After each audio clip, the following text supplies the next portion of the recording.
லைஃப்பில் இந்த மாதிரி ஒரு பெயின்ஃபுல்லான ஒரு சுச்சுவேஷனை நான் ஃபேஸ் பண்ணதே கிடையாது. மனசு முழுக்க வலி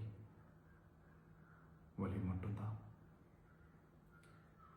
இந்த சுற்றுப்பயணத்தில் என்னென்ன மக்கள் பார்க்க வராங்க, அதுக்கு ஒரே ஒரு காரணம் தான், அவங்க என் மேலே வச்சிருக்கிற அன்பும் பாசம். அந்த அன்புக்கும் பாசத்துக்கும் நான் எப்பவும் கடமைப்பட்டிருக்கிறேன். அதனால தான் இந்த சுற்றுப்பயணத்தில் மற்ற எல்லா விஷயங்களையும் தாண்டி மக்களுடைய சேஃப்டி, அதில் எந்த காம்ப்ரமைஸும் பண்ணிடக்கூடாதுன்றதுக்காக தான் அது என் மனசில் ரொம்ப ஆழமாக இருக்கும் அந்த எண்ணம்.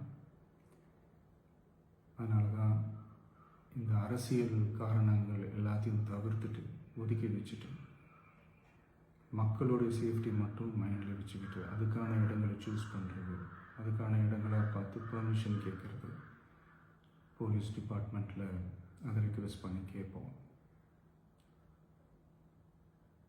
ஆனால் நடக்கக்கூடாதது நடந்துருச்சு. ஆனால் மனுஷன் தானே, அந்த நேரத்தில் அத்தனை பேர் பாதிக்கப்பட்டு இருக்கும்போது எப்படி அந்த ஊரை விட்டுட்டு என்னால் கிளம்பி வர முடியும்? நான் திரும்ப அங்கே போகணும்னு இருந்துச்சுன்னா அதை ஒரு காரணம் காட்டி அங்கே வேறு சில பதட்டமான சுச்சுவேஷன்ஸ், வேறு சில சம்பாவிதங்கள், அந்த மாதிரி எதுவும் நடந்துடக்கூடாதுன்றதுக்காக தான் நான் அவாய்ட் பண்ணேன். இந்த நேரத்தில் சொந்தங்களை இழந்து தவிக்கிற அத்தனை குடும்பங்களுக்கும் என்னுடைய ஆழ்ந்த இரங்கலை தெரிவிச்சுக்கிறேன். எனக்கு தெரியும், என்ன சொன்னாலும் இது ஈடையாகாதுன்னு எனக்கு தெரியும். ஹாஸ்பிட்டலில் ட்ரீட் பண்ணிகிட்ருக்கிற எல்லாருமே சீக்கிரமாக க்யூர் ஆகி வரணுன்றதை இந்த நேரத்தில் நான் வேண்டிக்கிறேன். கூடிய சீக்கிரமே உங்கள் எல்லாரையும் நான் சந்திக்கிறேன். இந்த நேரத்தில் எங்களுடைய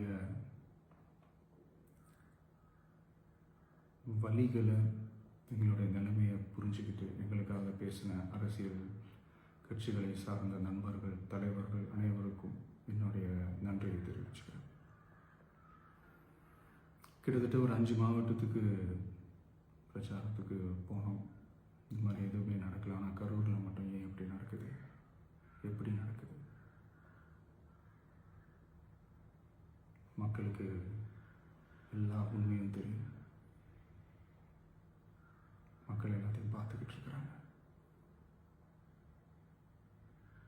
கரூரை சேர்ந்த அந்த மக்கள் அந்த உண்மையெல்லாம் வெளியில் சொல்லும்போது எனக்கு கடவுளே நேரில் வந்து இறங்கி அந்த உண்மைகள்லாம் சொல்கிற மாதிரி எனக்கு தோணுச்சு. சீக்கிரமே எல்லா உண்மைகளும் வெளியில் வரும்.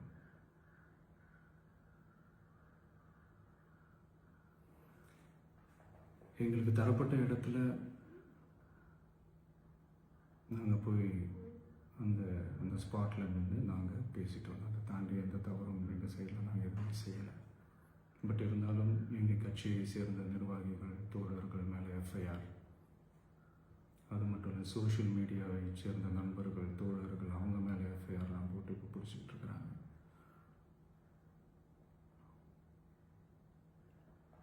சிஎம் சார், உங்களுக்கு ஏதாவது இந்த பழி வாங்கணும் அப்படின்ற எண்ணம் ஏதாவது இருந்துச்சுன்னா என்ன வேணாலும் பண்ணுங்க. அவங்க மேலே கை வைக்காதீங்க. நான் ஒன்று வீட்டில் இருப்பேன், இல்லை நான் ஆஃபீஸில் இருப்பேன். என்ன வேணாலும் செய்யுங்க.